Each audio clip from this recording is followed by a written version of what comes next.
For today's video, maglalaba po sana tayo kaso nga lang makulimlim. Kitang-kita naman po dyan sa video. Kaya napag-isip-isip ko na mag-module na lang ako. Maglalaba sana kaso mag-module na lang. Kaya for today's video, module is life. Tinitignan ko nga kung anong mga laman ng bag. Kaya yan, nakita ko may relo pala ako dyan. Tinignan ko sa kabila, walang laman. Kaya sa loob, bumalik ako ulit at binuksan ko. Nakita ko ang short ng aking anak. Suklay.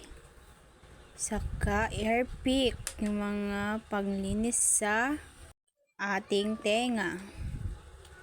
Kaya yan. Oh, may 20 pesos pala ako dyan.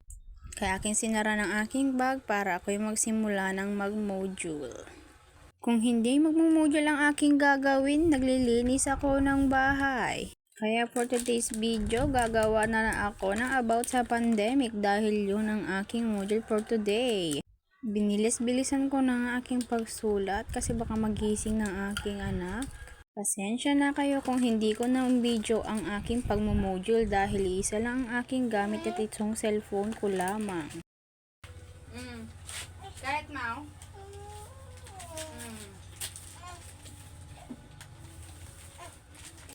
Kaya ayun guys, tinanong ko kung gusto niya yung pagkain. May pagkaarte din kasi itong batang ito. Dahil kagigising niya, dapat wag nating painitin ang kanyang ulo. Kasi pag mainit ang kanyang ulo, hanggang maghapon na iyon. Nak ng shoota. Ay oo nga pala, bago ko makalimutan, hindi po pala tayo sponsored ng Golden Coolers at Bingo.